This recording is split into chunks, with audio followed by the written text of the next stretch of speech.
ಮೂಡ ಪ್ರಕರಣದಲ್ಲಿ ಪ್ರಾಸಿಕ್ಯೂಷನ್ ಭೀತಿಯನ್ನು ಎದುರಿಸುತ್ತಿರುವಂತಹ ಮುಖ್ಯಮಂತ್ರಿ ಸಿದ್ದರಾಮಯ್ಯ ಅವರ ಪಾಲಿಗೆ ನಾಳೆ ಏನಾದರೂ ಒಂದು ಅಂತಿಮ ಘಟ್ಟವನ್ನು ರಾಜ್ಯ ಮಟ್ಟದಲ್ಲಿ ಹೈಕೋರ್ಟ್ ಮಟ್ಟದಲ್ಲಿ ಬರಬಹುದು ಎಂಬ ನಿರೀಕ್ಷೆ.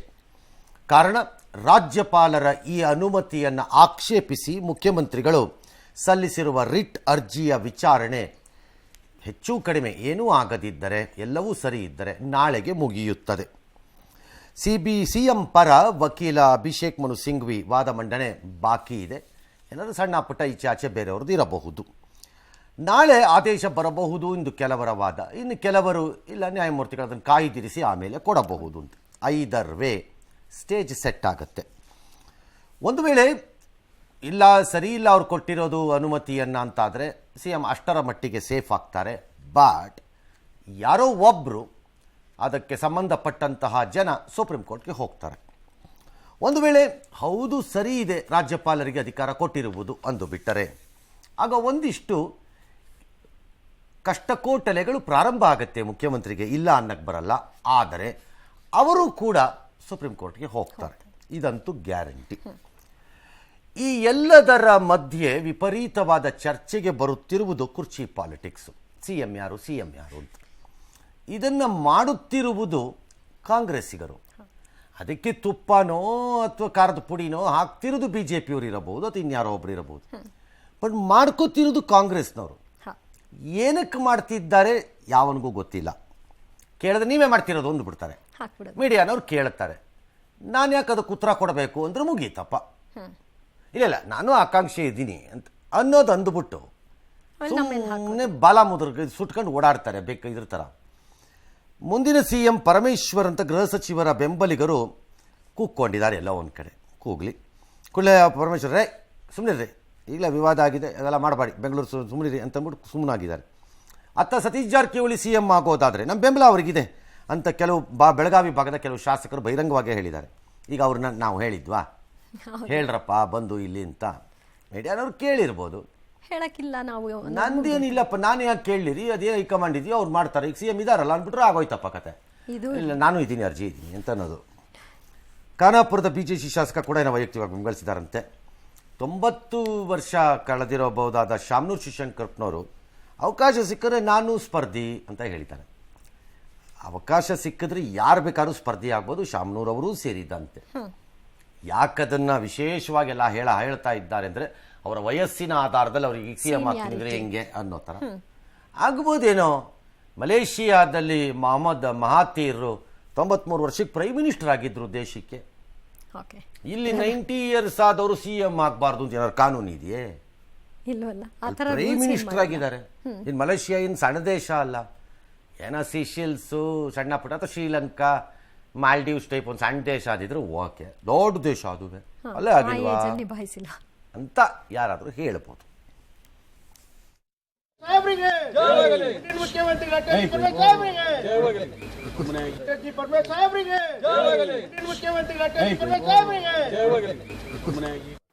ರಾಜಕೀಯದಾಗ ಜೂನಿಯರ್ ಸೀನಿಯರ್ ಪ್ರಶ್ನೆ ಬರೋದಲ್ಲ. ಹೈಕಮಾಂಡ್ನವ್ರು ಯಾರನ್ನ ಮನಸ್ಸು ಮಾಡ್ತಾರೋ ಅದು ಎರಡನೇದು. ಇರ್ತಕ್ಕಂಥ ಚುನಾವಣೆಯಲ್ಲಿ ಗೆದ್ದಿರ್ತಕ್ಕಂಥ ಶಾಸಕರು ಯಾರಿಗೆ ಬಹುಮತ ಕೊಡ್ತಾರೋ ಅವರಿಗೆ ಹೈಕಮಾಂಡ್ ಎಸ್ ಅನ್ನೋದು ರೂಢಿ. ಅಂತ ಪ್ರಸಂಗ ಬಂದರೆ ಕಂಟೆಸ್ಟ್ ಮಾಡ್ತಾನೆ. ನಾನು ಬಿಡೋದಿಲ್ಲ. ಸ್ವತಃ ಸತೀಶ್ ಜಾರಕಿಹೊಳಿ ಹೇಳಿದ್ದಾರೆ, ಅವರೇ CM ಆಗಿ ಮುಂದುವರಿದ್ದಾರೆ. ಸಪೋರ್ಟ್ ನೋಡ್ರಿ, ನಮ್ಮ ಜಿಲ್ಲೆಯವರೊಬ್ರು ಆಗ್ತಾರೆ ಅಂದ್ರೆ ದೊಡ್ಡ ಹೆಮ್ಮೆ ವಿಷಯ ಅಲ್ಲ. ಒಳ್ಳೆ ಲೀಡರ್ಸ್ ಮತ್ತೆಲ್ಲ ನಮ್ಮ ಬೆಳಗಾವಿ ಜಿಲ್ಲೆಯಲ್ಲಿ ನಾವೆಲ್ಲ ಮತ್ತು ಅವ್ರ ಫಾಲೋವರ್ಸ್ ಅಲ್ಲ, ಅದ್ರಾಗೇನು ಎರಡು ಮಾತಿಲ್ಲ. ನಮ್ಮ ಸಮೀಪ ಚೀಫ್ ಮಿನಿಸ್ಟರ್ ಆಗಿದ್ರ ಭಾಳ ಚಲೋ ಅದ. ಸಾಹೇಬ್ ಇವರು ರೇಸ್ನಲ್ಲಿ ಅದ, ಇವರಿಗೆ ಸಿಗಬಹುದು. ಸತೀಶ್ ಜಾರಕಿಹೊಳಿ CM ಆದ್ರೆ ನಿಮ್ಮ ಬೆಂಬಲ ಇರುತ್ತೆ? ವೈಯಕ್ತಿಕ ಅದ, ಏನು ಪ್ರಾಬ್ಲಮ್ ಸರ್. ಕೋರ್ಟಲ್ಲಿ ಏನಾಗುತ್ತೆ ಅನ್ನೋದ್ರ ಮೇಲೆ CM ಭವಿಷ್ಯ ಅಡಗಿರುತ್ತಾ ಅಥವಾ ಹೈಕಮಾಂಡ್ ಆದರೆ ಏನಾದ್ರೂ CM ಭವಿಷ್ಯ ಯಾಕೆ ಅಡಗಿರ್ಬೇಕು? ಅದರಲ್ಲಿ ಪ್ರಾಸಿಕ್ಯೂಷನ್ ನಡೆದು ಕೇಸ್ ಆದ್ಮೇಲೂ ಅವ್ರು ಹೈಕಮಾಂಡ್ ಅವ್ರನ್ನ ಮುಂದುವರ್ಸೋಣ, ಕೋರ್ಟಲ್ಲಿ ಫೈನಲ್ ಏನಾಗತ್ತೆ ನೋಡೋಣ ಅಂತ ಮಾಡ್ಬೋದು ಬೇಕಾರೆ. ಕೋರ್ಟಲ್ಲಿ ಬಂದ ತಕ್ಷಣ ಕೊಡಿಸ್ಲೇಬೇಕು ಅಂತ ಏನು ರೂಲ್ ಇಲ್ವಲ್ಲ ಅಲ್ಲಿ, ಹಾಗೇನಿಲ್ಲ. ಆದರೆ ಕೋರ್ಟ್ಗೂ ಅದಕ್ಕೂ ಇದು ನನಗೆ ಗೊತ್ತಿಲ್ಲ, ಇದು ಯಾಕೆ ಶುರು ಮಾಡ್ಕೊಂಡ್ರು ಈ ಕಾಂಗ್ರೆಸ್ನವರು. ಅವ್ರ ಹಣೆ ಬರಹ ಏನಾದ್ರು ಮಾಡ್ಕೊಳ್ಳಿ, ಅವ್ರಿಗೆ ಬಿಟ್ಟಿದ್ದದು. ಬಟ್ ಶಾಸಕರ ಬಹುಮತ, ಶಾಸಕರ ಆಯ್ಕೆ ಮಾಡ್ತಾರೆ, ಈ ಬೋಳೆ ಅಡಗೂಲಜ್ಜಿ ಕತೆ ಎಲ್ಲ ಹೇಳಬೇಡಿ, ನೀವು ವಯಸ್ಸಾಗಿದೆ ನೀವೂ ಕೂಡ ಶಾಮನೂರ್ವರೆಗೂ ಸೇರಿದಂತೆ, ಇದೆಲ್ಲ ಬೋಗಸ್ ಅದು ಅಂತ ನಮಗೆ ಗೊತ್ತಿದೆ. ಓಕೆ, ಮುಖ್ಯಮಂತ್ರಿಯಾಗಿ ಸಿದ್ದರಾಮಯ್ಯನವರು ಇರಲೇಬೇಕು ಅಂತ ಒಂದಿಷ್ಟು ಶಾಸಕರು ಬಯಸುತ್ತಾರೆ, ಅನುಮಾನ ಇಲ್ಲ. ಅವರವರ ಆಸೆಗಳಿಗೆ ತಕ್ಕಂತೆ ಅವರ ಹಿಂದೆ ಇರುವ 4, 6, 16, 8 ಶಾಸಕರು ಇನ್ಯಾರ್ದೋ ಬೈಕೆ ಇಟ್ಟಿರಬಹುದು. ಆದರೆ ಅಂತಿಮವಾಗಿ ಅದು ಇತ್ಯರ್ಥವಾಗಬೇಕಾಗಿರೋದು ಅವ್ರ ಹೈಕಮಾಂಡ್ ಹೇಳಿದ್ದಕ್ಕೆ ಶಾಸಕರು ಬಹುಮತದ ಮುದ್ರೆಯನ್ನು ಒತ್ತುತ್ತಾರಷ್ಟೇ. ಮೇಲ್ನೋಟಕ್ಕಷ್ಟೇ ಯಾವೆಲ್ಲ ಬರೀ ಬೋಳೆ, ಬರೀ ಸುಳ್ಳು. BJPಲೂ ಅಷ್ಟೇ, ಕಾಂಗ್ರೆಸ್ಸಲ್ಲೂ ಅಷ್ಟೇ. ಕೇಳಿ ಇಬ್ಬರನ್ನೂ ಡೆಮೋಕ್ರಸಿ ಪ್ರಕಾರ ಅಂತಾರೆ, ಇಲ್ಲಿ ಬಂದು ಡೆಮಾಕ್ರಸಿನೇ ಬೋಗಸ್ ಅನ್ನೋ ಸ್ಟೇಜಿಗೆ ಬರ್ತಾ ಇದ್ದೀವಿ ಇಂಡಿಯಾನಲ್ಲಿ ನಾವೀಗ. ಡೆಮಾಕ್ರಸಿ ಎಂಬ ಅದ್ಭುತವಾದ ವ್ಯವಸ್ಥೆಯ ಹೆಸರಿನಲ್ಲಿ ಒಂಥರ ಸೆಲ್ಫಿಶ್ಗಳು, ಅವರವರ ಆಸ್ತಿಗೆ ಲೂಟಿ ಹೊಡ್ಕೊಂಡು ತಿನ್ನಕ್ಕೆ ಬಂದಿರೋ ಜನರ ಮಧ್ಯೆ ಯಾವ ಡೆಮಾಕ್ರಸಿ ಇದು, ಬೋಗಸ್ ಇದು ಅನ್ನೋ ಮತ್ತಕ್ಕೆ ಜನ ಬರ್ತಾ ಇದ್ದಾರೆ.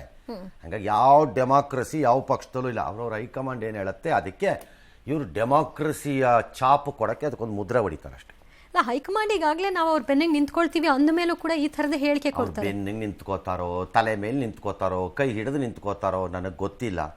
ಅವ್ರ ಹೈಕಮಾಂಡ್ ತೀರ್ಮಾನ ಮಾಡಲಿ, ಆಮೇಲೆ ನೋಡೋಣ. ಸಿಎಂ ಸೀಟ್ ದಂಗಲ್ಗೆ ಖುದ್ದು ತೆರೆ ಎಳೆಯಲು ಸಿಎಂ ಸಿದ್ದರಾಮಯ್ಯನವರೇ ಯತ್ನಿಸಿದ್ದಾರೆ. ಸಿಎಂ ಆಗಿ ನಾನೇ ಮುಂದುವರಿತೀನಿ, ಇದರಲ್ಲಿ ಯಾವುದೇ ಡೌಟ್ ಬೇಡ ಅಂತ ಸಿದ್ದರಾಮಯ್ಯ ಸ್ಪಷ್ಟಪಡಿಸಿದ್ದಾರೆ. ಸಿಎಂ ಸ್ಥಾನದ ಆಕಾಂಕ್ಷಿ ಸಚಿವರಿಗೆ ರಾಮಲಿಂಗಾರೆಡ್ಡಿ ಅವರು ಟಕ್ಕರ್ ಕೊಟ್ಟಿದ್ದಾರೆ. ಇಂತಹ ಪರಿಸ್ಥಿತಿಯಲ್ಲಿ ನಾವೆಲ್ಲರೂ ಸಿಎಂ ಬೆನ್ನಿಗೆ ನಿಲ್ಲಬೇಕು ಅಂತ ಸಚಿವೆ ಲಕ್ಷ್ಮೀ ಹೆಬ್ಬಾಳ್ಕರ್ ಅವರ ಹೇಳಿಕೆ. ಇದರ ಮಧ್ಯೆ ಸಿಎಂ ಚರ್ಚೆಗೆ ಬ್ರೇಕ್ ಹಾಕುವಂತೆ ರಾಹುಲ್ ಗಾಂಧಿಗೆ ಬರೆದಿರೋ ಪತ್ರವನ್ನು ಹಿರಿಯ ಶಾಸಕ BR ಪಾಟೀಲ್ ಸೇರಿದಂತೆ ಹಲವರು ಸಮರ್ಥಿಸಿಕೊಂಡಿದ್ದಾರೆ. ಮತ್ತೊಂದು ಕಡೆ ಸಿಎಂ ಆಕಾಂಕ್ಷಿ ಸಚಿವರನ್ನ ಮಾಜಿ ಶಾಸಕ ನಂಜಯ್ಯಮಠ ತರಾಟೆಗೆ ತೆಗೆದುಕೊಂಡಿದ್ದಾರೆ. ಹೇಳಿಕೆ ಕೊಟ್ಟಿಲ್ಲ, ಯಾರು ಚೀಫ್ ಮಿನಿಸ್ಟರ್ ಆಯ್ತೀವಿ ಅಂತ ಹೇಳಿಲ್ಲ, ಕುರ್ಚಿನೇ ಖಾಲಿ ಇಲ್ಲ. ಚೀಫ್ ಮಿನಿಸ್ಟರ್ ಆಯ್ತೀವಿ ಅಂತ ಯಾಕೆ ಹೇಳ್ತಾರೆ? ಅವ್ರೇನು ಎಲ್ಲರೂ ಏನು ಹೇಳ್ತಾರೆ, ಸಿದ್ದರಾಮಯ್ಯನವರೇ ಮುಂದುವರಿತಾರೆ ಅಂತ ಹೇಳ್ತಾರಲ್ವಾ, ಖಾಲಿ ಆದಾಗಲ್ವಾ ಯಾಕೆ ಸೂಚನೆ ಕೊಡ್ತಾರೆ? ಯಾವ ಡೌಟು ಇಲ್ಲ, ನಾನೇ ಮುಂದುವರಿತೀನಿ. ಮೂಢ ಹಗರಣ ಅಂತ ಒಂದು ಕೇಸ್ನಲ್ಲಿ ಏನೋ ಸುಳ್ಳು ದಾಖಲೆಯನ್ನ ಕೊಟ್ಟು ಏನೋ ಮಾಡ್ತಾ ಇದ್ದಾರೆ ಬಿಜೆಪಿಯವರು. ಇಂಥ ಸಂದರ್ಭದಲ್ಲಿ ಪ್ರಸ್ತುತ ರಾಜಕೀಯ ಪರಿಸ್ಥಿತಿಯಲ್ಲಿ ನಾವು 135 ಜನ ಸಿದ್ದರಾಮಯ್ಯ ಸಾಹೇಬ್ರ ಬೆನ್ನಿಗೆ ಗಟ್ಟಿಯಾಗಿ ನಿಲ್ಲಬೇಕಾಗಂತ ಅವ್ರು ಎಲ್ಲಿವರೆಗೆ ಮುಂದುವರಿತೀನಂತಾರು.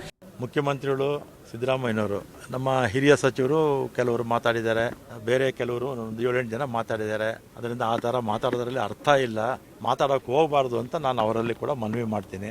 ಯಾವ ಬದಲಾವಣೆನೂ ಇಲ್ಲ. ಅನಾವಶ್ಯಕವಾದಂಥ ಗೊಂದಲವನ್ನು ಸೃಷ್ಟಿಸುವುದು ಬೇಡ. ಈಗ ಮುಖ್ಯಮಂತ್ರಿಗಳು ಕೆಳಗಿಳಬೇಕಾದಂತಹ ಸಂದರ್ಭ, ಸಮಯ ಮತ್ತು ಅಂಥ ಅನಿವಾರ್ಯತೆ ಏನಿಲ್ಲ. ಡೆಮಾಕ್ರಸಿಯಲ್ಲಿ ಎಲ್ರಿಗೂ ಆಸೆ ಇರ್ತದೆ ಆಗಬೇಕು ಅಂತೇಳಿ. ಅವರು ಮಾಧ್ಯಮದವರು ಬಂದು ಕೇಳ್ತೀರಿ, ಕೇಳಿದಾಗ ಅವರು ಏನಾದರೂ ಹೇಳಬೇಕಾಗ್ತದೆ. ಇದಕ್ಕೇನು ಅಷ್ಟು ಮಹತ್ವ ಕೊಡಬೇಕಾಗಿಲ್ಲ. ಪಕ್ಷಕ್ಕೂ ಡ್ಯಾಮೇಜುಕ್ಕಿಂತ ಗೊಂದಲ ಸೃಷ್ಟಿ ಆಗ್ತದೆ. ಮುಖ್ಯಮಂತ್ರಿ ವಿಷಯವಾಗಿ ಅನವಶ್ಯಕವಾಗಿ ಕೆಲವು ನಮ್ಮ ಮಂತ್ರಿಗಳು ವಿಷಯಗಳನ್ನ ಬಿಡ್ತಾ ಇದ್ದಾರೆ. ಕೆಲವು ಮಂತ್ರಿಗಳು ಮಾಡ್ತಾ ಇರ್ತಕ್ಕಂಥದ್ದು, ದೆಹಲಿಗೆ ಹೋಗ್ತೇವೆ, ವರಿಷ್ಠರು ಭೇಟಿ ಆಗ್ತೇವೆ, ಪಕ್ಷಕ್ಕೆ ಮುಜುಗರ ಆಗುವುದು. ಮುಖ್ಯಮಂತ್ರಿಗಳ ಈ ಡೌಟ್ ಬೇಡ ಅನ್ನೋ ಕ್ಲಾರಿಟಿ ನಮ್ಗ ಅವ್ರ ಪಕ್ಷದಲ್ಲಿರೋರ್ಗ ಸರ್? ನಮಗೂ ಇರಬಹುದು, ಅವ್ರ ಪಕ್ಷದಲ್ಲಿರೋರಿಗೆ ಮೊದಲಿರಬಹುದು. ಚೀಫ್ ಮಿನಿಸ್ಟರ್ ನಾನೇ ಇರ್ತೀನಿ. ಬಟ್ ದಿ ಪ್ರಾಬ್ಲಮ್ ಏನು, ಕಾಂಗ್ರೆಸ್ ಅಲ್ಲೂ ಮತ್ತು BJP ಎರಡೂ ಪಕ್ಷಗಳು ಒಂದೇ ನಾಣ್ಯದ ಎರಡು ಮುಖಗಳು. ಇಂತಹ ವಿಚಾರದಲ್ಲಿ ಎರಡಕ್ಕೂ ಎರಡು ಹೈಕಮಾಂಡ್ನ ಆಣತಿಯಂತೆ ಅವಶ್ಯ ಬಿದ್ದರೆ ಬಗ್ಗು ಎಂದರೆ ತೆವಳುವ ನಾಯಕರನ್ನ ರಾಜ್ಯ ಮಟ್ಟದಲ್ಲಿ ಹೊಂದಿರುವ ರಾಷ್ಟ್ರೀಯ ಪಕ್ಷಗಳು. ಅದರಲ್ಲಿ ಯಾವ ಅನುಮಾನನೂ ಬೇಡ. ಮೋದಿನೋ ಅಮಿತ್ ಶಾನ ಬಗ್ಗು ಅಂತಂದ್ರೆ ತೆವಳ್ತೀವಿ ಅಂತಾರೆ. ಇಲ್ಲಿ ರಾಹುಲ್ ಗಾಂಧಿನೋ ಸೋನಿಯಾ ಗಾಂಧಿನೋ ಬಗ್ಗು ಅಂದ್ರೆ ತೆವಳ್ತೀವಿ ಅಂತಾರೆ. ಅಷ್ಟೇ ವ್ಯತ್ಯಾಸ, ಹೆಸರುಗಳ ವ್ಯತ್ಯಾಸ. ಅಲ್ಲಿ ಇನ್ಯಾವ ವ್ಯತ್ಯಾಸನೂ ಇಲ್ಲ. ಸಂಪೂರ್ಣ ಇದು ಎಲ್ಲ ರಾಜ್ಯಗಳಲ್ಲಿ ಈ ರಾಷ್ಟ್ರೀಯ ಪಕ್ಷಗಳ ಹಣೆ ಬರಹ. ಹಾಗಾಗಿ ಮುಖ್ಯಮಂತ್ರಿಗಳು ನಾನು ಮುಂದುವರಿತೀನಿ ಅಂದರೆ ನಮಗೆ ಅನಿಸಿರ್ಬೋದು, ಮುಂದುವರಿಬೋದು ಅಂತ ಅನ್ನಿಸ್ಬೋದು. ಬಟ್ ಪ್ರಾಬ್ಲಮ್ ಎಲ್ಲಿ ಜನಕ್ಕೆ ಅಥವಾ ನನ್ನಂಥವ್ರಿಗೆ ಅಥವಾ ಯಾರೋ ಆಸೆ ಇರೋರಿಗೆ ಯಾರಿಗೋ ಅಂತಂತಂದರೆ, ಇದೇ ಖಡಕ್ ತೀರ್ಮಾನವನ್ನು, ನಿರ್ಧಾರವನ್ನು ಮುಂದಿನ 3 ವರ್ಷ, 3.25 ವರ್ಷ, 3.25 ವರ್ಷ, ಎಷ್ಟೋ ವರ್ಷ ಅವಧಿನಲ್ಲಿ Siddaramaiah is the chief minister, let nobody talk ಅಂದರೆ ಆಗ ಮುಗಿಯತ್ತೆ ಕತೆ. ನಮಗೆ ಯಾಕ ಪ್ರಾಬ್ಲಮ್ ಬರುತ್ತೆ ಅವ್ರು ಹೇಳದೇ ಇದ್ರೆ ಅಂತಂದ್ರೆ ಅದೇನೋ ಅಗ್ರಿಮೆಂಟ್ ಅಂತೆ, ಇವರಿಬ್ಬರ ಮಧ್ಯ ಏನೋ ಮಾಡ್ಬಿಟ್ಟಿದಾರಂತೆ, ನೀವು 2.5 3 ಅಂತೆ, ಅವ್ರು 2 ಅಂತೆ ಅಂತೆಲ್ಲ ಬಂದಿರೋದ್ರಿಂದ ಈ ಸಮಸ್ಯೆ ಅಷ್ಟೇ. ಇಲ್ಲಿದ್ರೆ ಅದೂ ಇರ್ತಿರ್ಲಿಲ್ಲ. ಇನ್ನು ಕುರ್ಚಿ ಖಾಲಿ ಇದ್ದಿರ್ತಾನೆ, ಅವರೇ ಇದ್ದಿರ್ತಾನೆ ಅಂತ CM. ಕರೆಕ್ಟು, ಕುರ್ಚಿ ಖಾಲಿ ಇಲ್ಲ. ಖಾಲಿ ಆದಮೇಲೆ ಯಾರು ಟವಲನ್ನು ಅಂಗಡಿಗೆ ಹೋಗ್ಬಿಟ್ಟು ಖರೀದಿ ಮಾಡ್ಕೊಂಡು ಬರಲ್ಲ ಹಾಕಡ ಕುರ್ಚಿಗೆ ಅಂತ. ಮೊದಲೇ ಒಂದು ಟವಲನ್ನು ಖರೀದಿ ಮಾಡಿ ಇಟ್ಕೊಂಡಿರ್ತಾರೆ.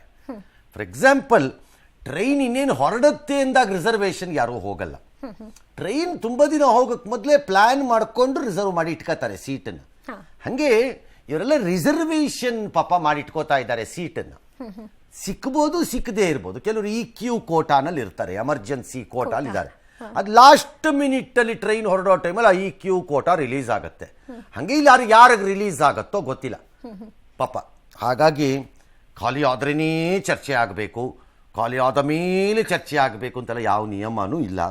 ಈ ವಿವಾದವನ್ನು ಸೃಷ್ಟಿ ಮಾಡಿಕೊಂಡಿರುವುದು ಕಾಂಗ್ರೆಸ್ಸಿಗರು, ಅದನ್ನು ಪರಚಿ ಗಾಯ ಮಾಡಿಕೊಂಡಿರೋದು ಕಾಂಗ್ರೆಸ್ಸಿಗರು, ಅದನ್ನು ಇನ್ಯಾರ ಮೇಲೋ ಎತ್ತಾಕ್ಬಿಟ್ಟು ನಾವು ಸುಲಭ ಬಚಾವಾಗ್ಬಿಡ್ತೀವಿ ಅನ್ನೋಂಥ ಭ್ರಮೆ ಮತ್ತು ಮೂರ್ಖತನದಲ್ಲಿರೋದು ಕಾಂಗ್ರೆಸ್ನವರು.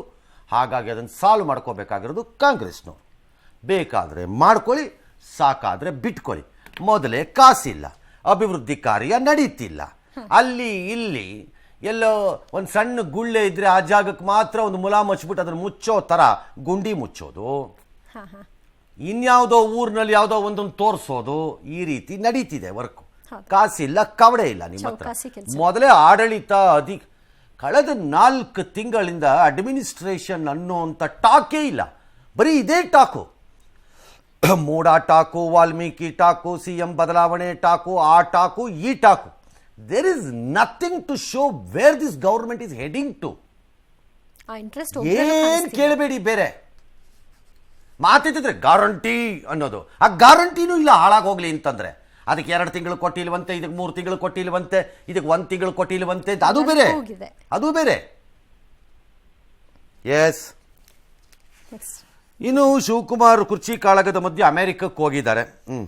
ಹೋದ್ರೆ ಅಲ್ಲಿ ರಾಹುಲ್ ಗಾಂಧಿನ DCM DK ಶಿವಕುಮಾರ್ ಕಳೆದ ರಾತ್ರಿ ಭೇಟಿ ಮಾಡಿದ್ರಂತೆ.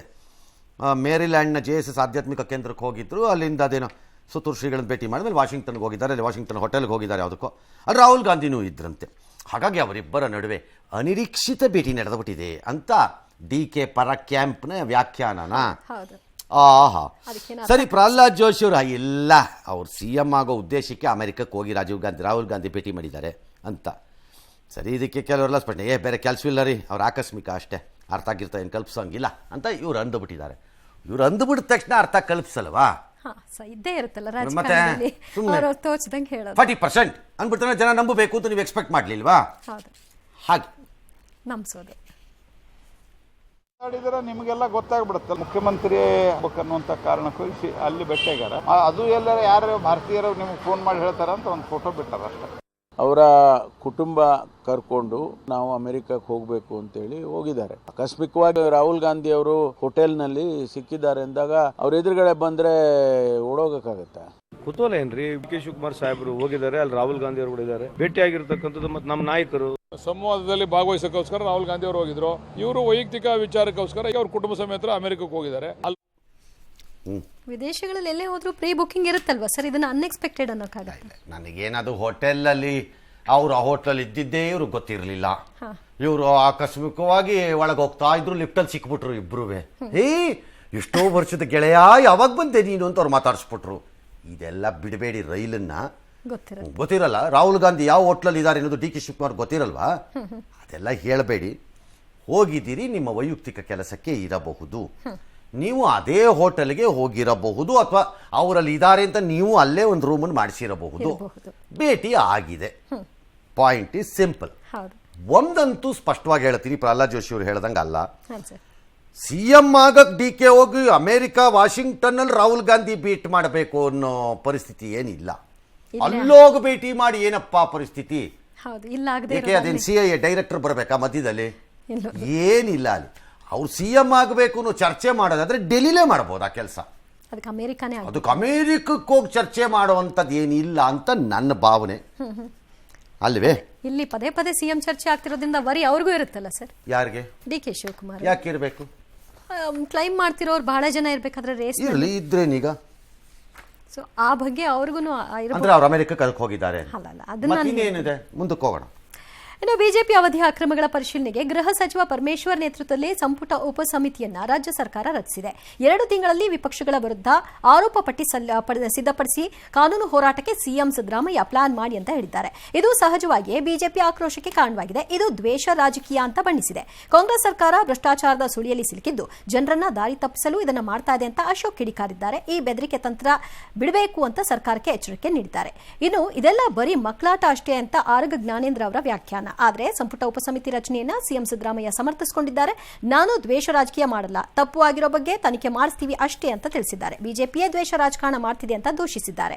ಇನ್ನು ಬಿಜೆಪಿಯವರು ದ್ವೇಷ ಅಂತಾದ್ರೂ ಹೇಳಿ, ನಾವು ನಮ್ಮ ಕೆಲಸವನ್ನ ಮಾಡ್ತೀವಿ ಅಂತ ಗೃಹ ಸಚಿವರು ತಿಳಿಸಿದ್ದಾರೆ. ಅವಾಗ ಏನ್ ಮಾಡ್ತಾ ಇದ್ರಿ? ಅವಾಗ ಕಡಲೆಕಾಯಿ ತಿಂತಾ ಇದ್ರೆ ತಪ್ಪುಗಳಿದ್ದಿದ್ರೆ ಅವಾಗ ಯಾಕೆ ಬಾಯಿ ಮುಚ್ಕೊಂಡು ಸುಮ್ಮನೆ ಇದ್ರೆ? ನೀವು ಸಿಕ್ಕಾಕೊಂಡಿದ್ರೆ ಈಗ ಇದನ್ನ ಡೈವರ್ಟ್ ಮಾಡಕ್ಕೆ ಬಿಜೆಪಿ ಮೇಲೆ ಏನೋ ಗೂಬೆ ಕುಸೋ ಅಂತದ್ದು ಮಾಡ್ತಾ ಇದ್ದಾರೆ. ನಿಮ್ದು ಅವಾಗ ಬಂದೇ ಬರ್ತದೆ, ಇದಕ್ಕಿಂತ ಡಬಲ್ ನಿಮ್ಮ ಮೇಲೆ ತನಿಖೆಗಳು ಬಂದೇ ಬರ್ತದೆ. ಅದರಿಂದ ಈ ಬೆದರ್ಸೋದು ಅವೆಲ್ಲ ಬಿಟ್ಬಿಡಿ. ಮಕ್ಕಳು ಆಟ ಆಡ್ತಾ ಇದ್ದಾರೆ, ನೀನ್ ಕಳ್ಳ ಅಂತದ ಒಂದು ಮಗು, ಆ ಮಗು ಮತ್ತೊಂದು ಹೇಳುತ್ತೆ ನೀನ್ ಕಳ್ಳ ಅಂತ. ಇದು ಮಕ್ಕಳ ಆಟ ಅಷ್ಟೇ, ಬೇರೆ ಏನೇನಿಲ್ಲ. ಅವ್ರು ನನ್ನ ಮೇಲೆ ಮಾಡಿರೋದು ಯಾವ ರಾಜಕೀಯ? ದ್ವೇಷದ ರಾಜಕೀಯ ಮಾಡಕ್ ಹೋಗಲ್ಲ ನಾವು. ಮಾಡಿದ್ರೆ ಹಿಂದೆ ಮಾಡಿದ್ವಾ ಮುಖ್ಯಮಂತ್ರಿ ಆಗಿರುವಾಗ? ಈಗಲೂ ಮಾಡಿಲ್ಲ. ನಾವು ತಪ್ಪು ಮಾಡದವ್ರ ಮೇಲೆ ಕ್ರಮ ತಗೊಳ್ತಕ್ಕಂಥ ಕೆಲಸ ಮಾಡ್ತೀವಿ. ತಪ್ಪು ಮಾಡಿದವ್ರ ಮೇಲೆ ಕ್ರಮ ತಗೊಳ್ಬೇಕು. ಆದ್ರೆ ತಪ್ಪು ಆಗಿದೆ, ಮುಖ್ಯಮಂತ್ರಿಗಳಿಂದ ತಪ್ಪು ಆಗಿದೆ, ಮೂಢ ಹಗರಣದಲ್ಲಿ ತನಿಖೆ ಆಗಲಿ. ತಪ್ಪು ಆಗಿದೆ, ಬಿಜೆಪಿಯ ಸರ್ಕಾರದಲ್ಲಿದ್ದಾಗ ಭ್ರಷ್ಟತೆಯಲ್ಲಿ ತನಿಖೆ ಆಗಲಿ. ಮರಗಜ್ಞಾನೇಂದ್ರ ಹೇಳಿದ್ರಲ್ಲ, ಮಕ್ಕಳಾಟ, ಮಕ್ಕಳು ಹೇಳ್ತಾರೆ ಆ ಮಗು ನೀನು ಕಳ್ಳ ಅಂದರೆ ನೀನು ಕಳ್ಳ ಅಂತ. ಸಾಹೇಬ್ರೆ, ಸ್ವಲ್ಪ ದೊಡ್ಡವರಾಗಿದ್ದೀರಿ ನೀವು, ಮಕ್ಕಳನ್ನ ಯಾಕಪ್ಪ ಅದಕ್ಕೆ ಎಳಿತೀರಿ? ಮಕ್ಕಳು ನೀ ಕಳ್ಳ ಅಂತ ಎಲ್ಲ ಮಾಡ್ತಾ ಕೂತ್ಕೊಳ್ಳಲ್ಲ. ಇನ್ಫ್ಯಾಕ್ಟ್ ಈ ರಾಜ್ಯದಲ್ಲಿರುವ ಜನ ಮಾತನಾಡ್ತಾರೆ, ಅವನು ಕಳ್ಳ ಇವನು ಕಳ್ಳ ಅಂತ. ಮಕ್ಕಳ ಮೇಲೆ ಯಾಕೆ ಹೇಳ್ತೀರಿ? ನಮ್ಮ ಮೇಲೆ ಹೇಳಿ, ನಾವು ಹೇಳ್ತಿರೋದು ಅದನ್ನು. ಅಂದರೆ ಜನ ಮಕ್ಕಳ ಮೇಲೆ ಯಾಕೆ ಹೇಳ್ತೀರಿ? ನಿಮಗೆ ವೋಟ್ ಕೊಟ್ಟಿರೋ ಪಾಪಕೃತ್ಯಕ್ಕೆ ನಾವು ಜನ ಹೇಳೋದು ಏನು ಅಂದರೆ ಇವರು ಕಳ್ಳರು ಅಂತ ಹೇಳೋ ಸ್ಟೇಜಲ್ಲಿ ಇದ್ದೀವಿ. ಭ್ರಷ್ಟಾಚಾರ ನಡೆದಿದೆ. ಅವ್ರ ಕಾಲದಲ್ಲಿ ಎಷ್ಟು ಭ್ರಷ್ಟಾಚಾರ ನಡೆದಿತ್ತು? ಸಾರಲ್ಲಿ ಒಂದು ಹೆಣ್ಮಗಳದ ಅತ್ಯಾಚಾರ, ಅವ್ರ ಕಾಲದಲ್ಲಿ ಅತ್ಯಾಚಾರ ಎಷ್ಟಾಗಿತ್ತು? ಸಾರ್ ಅದೊಂದು ರೋಡ್ ಕಿತ್ಕೊಂಡ್ಬಿಟ್ಟಿದೆ, ಅವ್ರ ಕಾಲದಲ್ಲಿ ಎಷ್ಟು ರೋಡ್ ಕಿತ್ಕೊಂಬಂದಿತ್ತು ಅಂತೀರಲ್ಲ. ಒಳ್ಳೆ ಕಾಂಪಿಟಿಟಿವ್ ದರೋಡೆಕೋರರ ಥರ. ಅದಕ್ಕೆ ವೋಟರ್ಸ್ ಹೇಳ್ತಿರೋದು, ಅದು ಮಕ್ಕಳ ಮೇಲೆ ಹೇಳಬೇಡಿ, ಜನದ ಮೇಲೆ ಹೇಳ್ರಪ್ಪ, ನಾವು ತಗೋತೀವಿ ಬೇಕಾದ್ರೆ ಜವಾಬ್ದಾರಿ, ನೋ ಪ್ರಾಬ್ಲಮ್. ಎರಡನೇದು, ತನಿಖೆಗಳಾಗಲಿ, ಬಿಜೆಪಿಯವರು ರೆಡಿಯಾಗಿ. ನೀವು ಅಪ್ಪಿ ತಪ್ಪಿ ನೀವು ಯಾವಾಗಲಾರು ಈ ರಾಜ್ಯದ ಜನ ನಿಮ್ಮನ್ನು ಅಧಿಕಾರಕ್ಕೆ ತಂದರೆ ಕಾಂಗ್ರೆಸ್ ಎಲ್ಲ ತಗೊಂಬಂದು ತೊಳಿರಿ. ಒಬ್ರಿಗೊಬ್ರು ತೊಳಿಬೇಕು. ನೀವು ಆ ದ್ವೇಷ ನಡೀಲೇಬೇಕು. ಆ ದ್ವೇಷದಲ್ಲೇ ನಡೆಸಿ ಇಬ್ರು ತೊಳಿರಿ, ಬಿಡಬೇಡಿ. ಯಾಕಂದ್ರೆ ಆಗ ನಮಗೆ ಗೊತ್ತಾಗತ್ತೆ ಕಳ್ಳ ಅಂತ ಮಕ್ಕಳು ಹೇಳಿದ್ರು ನೀವು ಅನ್ನೋದು ನಮಗೆ ಗೊತ್ತಾಗತ್ತೆ. ತೊಳಿರಿ. ಯಾವ್ದು ದ್ವೇಷ ರಾಜಕಾರಣ ಅನ್ಕೊಂಡು ನಿಮ್ದನ್ನೆಲ್ಲ ಮುಚ್ಚಿಟ್ಕೊಂಡು ಲೂಟಿ ಹೊಡ್ಕೊಂಡು ತಿನ್ಕೊಂಡು 5 ವರ್ಷಕ್ಕೆ ಅರ್ನಿಂಗು, 5 ವರ್ಷಕ್ಕೆ ಸೆಟ್ಲ್ಮೆಂಟ್ ಪೀರಿಯಡ್. ಇದು ಇವತ್ತಿನ ರಾಜಕಾರಣ. 5 ವರ್ಷ ಹೊಡಿ, ಹೊರಗೆ ಹೋಗು, 5 ವರ್ಷ ಅದನ್ನೆಲ್ಲ ಇನ್ವೆಸ್ಟ್ ಮಾಡ್ಕೊಂಡು ಸೆಟ್ಲ್ ಮಾಡ್ಕೊ, ಮತ್ತೆ ಬಾ. ಮತ್ತೆ ಇವನು ಹೊಡಿ, ಇವನು ಆದ್ಮೇಲೆ 5 ವರ್ಷ ಆದ್ಮೇಲೆ ಮತ್ತೆ ಅವನು ಇನ್ವೆಸ್ಟ್ ಮಾಡ್ಕೊಂಡು ಸೆಟ್ಲ್ ಮಾಡ್ಕೊ, ಅವನು ಬಾ. ಈ ಮಧ್ಯದಲ್ಲಿ ನನ್ನ ಟೈಮಲ್ಲೇ ನಿಂದೊಂದೆಲ್ಲ ಮಾಡ್ಕೊಟ್ಟಿದ್ನಲ್ಲಪ್ಪ ಆ ಟೈಮಲ್ಲೇ ಅಂತಾನೆ, ಅವ್ರೇನೋ ನನಗೆ ಅವಾಗೆಲ್ಲ ಮಾಡ್ಕೊಟ್ಟಿದ್ದ, ಅವ್ನು ಮಾಡ್ಕೊಟ್ಬಿಟ್ರಿ ಅವ್ರು ಒಬ್ಬಂದು ಅಂತ ಅವ್ರದ್ದನ್ನು ಮಾಡಿಸ್ಕೊಳ್ಳೋದು. ಅಡ್ಜಸ್ಟ್ಮೆಂಟ್. ಇದು ರಾಜಕಾರಣ. ಇದನ್ನು ಡೆಮೋಕ್ರಸಿ ಅಂತ ಬಂದು ನಮಗೆ ಬುರ್ರೆ ಬಿಡ್ತಾರೆ. ನಡೀಲಿ ದ್ವೇಷ ರಾಜಕಾರಣ ಈ ರಾಜ್ಯದಲ್ಲಿ. ಈ ವಿಚಾರದಲ್ಲಿ ತೊಳಿರಿ, ಒಬ್ರಿಗೊಬ್ರು ಬಿಡಬೇಡಿ. ಬಿಜೆಪಿಯವರು ಅಷ್ಟೇ, ಹುಡುಕಿ ತೆಗಿರಿ. ಅದೆಷ್ಟು ಮೂಡಾಗಳು, ಬೂಡಾಗಳು, ಚೂಡಾಗಳು, ಕೂಡಾಗಳು, ಯಾವ್ಯಾವ ಡಾಗಳಿದೋ ಎಲ್ಲ ಡಾಗಳನ್ನು ತೆಗಿರಿ, ಬಿಡಬೇಡಿ. ತೊಳಿರಿ ಹೇಳ್ತೀನಿ. ಒಬ್ಬರನ್ನೊಬ್ರು ಹೆಂಗೆ ತೊಳಿಬೇಕು ಅಂದರೆ ಫಳ ಹೊಳಿಬೇಕು ನೀವು ನಮ್ಮ ಮುಂದೆ. ವಾಲ್ಮೀಕಿ ನಿಗಮದ ಹಗರಣದ ಸಂಬಂಧ ಇಡಿ ಸಲ್ಲಿಸಿದ ಚಾರ್ಜ್ ಶೀಟ್ ಬಿಜೆಪಿಗೆ ಅಸ್ತ್ರವಾಗಿ ಪರಿಣಮಿಸಿದೆ. ಸರ್ಕಾರದ ವಿರುದ್ಧ ಇನ್ನೊಂದು ಹೋರಾಟವಂತೆ ಪಾದಯಾತ್ರೆ ಮೂಲಕ ಅವ್ರ ಗ್ರೀನ್ ಹೈಕಮಾಂಡ್ ಕೂಡ ಗ್ರೀನ್ ಸಿಗ್ನಲ್ ಕೊಟ್ಟಿದ್ದಾರಂತೆ. ಲೋಕಸಭಾ ಚುನಾವಣೆ ಗೆಲ್ಲಕ್ಕೆ ಎಸ್ ಟಿ ಸಮುದಾಯದ ಹಣ ಬಳಸಿದ್ದಾರೆ ಅಂತ BJP ಇದು ವಾತ. ಈಗ ಬಳ್ಳಾರಿ ಸಂಸದರು ರಾಜೀನಾಮೆ ಕೊಡಬೇಕು ಅಂತಾರೆ. ಲೂಟಿ ಹೊಡೆದ ಹಣವನ್ನು ನಾಗೇಂದ್ರ ಮತ್ತು ಇತರರ ಆಸ್ತಿ ಮಾಡಿಬಿಟ್ಟು ವಸೂಲಿ ಮಾಡಬೇಕು ಅಂತ ಅವ್ರದ್ದು ಯತ್ನಾಳ್ದು. ತೆಲಂಗಾಣದಲ್ಲಿ ಮಾಜಿ ಮಂತ್ರಿ KTR ಟ್ವೀಟ್ ಮಾಡಿ ವಾಲ್ಮೀಕಿ ನಿಗಮದ ಹಣನ ತೆಲಂಗಾಣ ಲೋಕಸಭೆಗೆ ಬಳಸಿರೋದು ಇವರು. ಈ ನಿಗಮದ ಹಣ ದುರ್ಬಳಕೆ ಮಾಡ್ಕೊಂಡ್ರಲ್ಲ ಸರಿಯಾಗಿ ಶಿಕ್ಷೆ ಆಗಬೇಕು ಅಂತ ಅವ್ರದ್ದು ಆಗ್ರಹ. SIT ವರದಿ ಸತ್ಯಾನೋ ಇಡಿ ವರದಿ ಸತ್ಯಾನೋ ಕೋರ್ಟ್ ತೀರ್ಮಾನ ಮಾಡುತ್ತೆ ಅಂತ. SIT ವರದಿ ಇಡಿ ವರದಿ ಎರಡೂ ತೊಗೊಂಡು ತೀರ್ಮಾನ ಮಾಡೋಕ್ಕಾಗಲ್ಲ. ಯಾವ್ದಾದ್ರು ಒಂದು ಮಾಡಬೇಕು, ಅದು ಯಾವ್ದು ಮಾಡ್ತಾರೋ ಗೊತ್ತಿಲ್ಲ. ರಾಮಲಿಂಗಾರೆಡ್ಡಿ ಅವ್ರು ಇಡಿ ಹೇಳ್ದಂಗೆ ಬರ್ಕೊಡ್ತಾರೆ ಬಿಡ್ರಿ, ಸರ್ಕಾರದವ್ರು ಹೇಳ್ದಂಗೆ. ಯಾರೋ ಕೇಂದ್ರ ಸರ್ಕಾರದವ್ರು ಹೇಳ್ದಂಗೆ ಇಡಿ ಬರ್ಕೊಡುತ್ತೆ, ರಾಜ್ಯ ಸರ್ಕಾರದವ್ರು ಹೇಳ್ದಂಗೆ SIT ಬರ್ಕೊಡುತ್ತೆ. ಅಷ್ಟೇ, ಮುಗಿದೋಯ್ತು. ಇಬ್ರು ಎರಡನ್ನೂ ಅಷ್ಟೇ. ದ್ವೇಷ ರಾಜಕಾರಣ ಮಾಡ್ರಪ್ಪ ಅಂದ್ರೆ ಮಾಡಲ್ಲ ಅಂತೀರಿ. ಬರೀ ಸ್ಟೇಟ್ಮೆಂಟ್ ಮಾಡಬೇಕು. ಒಬ್ಬೊಬ್ಬರನ್ನ ಒಳಗೆ ತಳ್ಳಬೇಕು ನೀವು, ಅವ್ರು ಬಂದಾಗ ನಿಮ್ಮನ್ನು ತಳ್ಳಬೇಕು. ಇಬ್ಬರದ್ದು ಹೊರಗೆ ಬರಬೇಕು. ಹಾ ಅಂತ ನಾವು ಅವಾಗ ಎಂಜಾಯ್ ಮಾಡ್ತೀವಿ ಕೂತ್ಕೊಂಡು. ಯಾರೇನು ಅಂತ ಡಿಸೈಡ್ ಮಾಡ್ಬೋದು.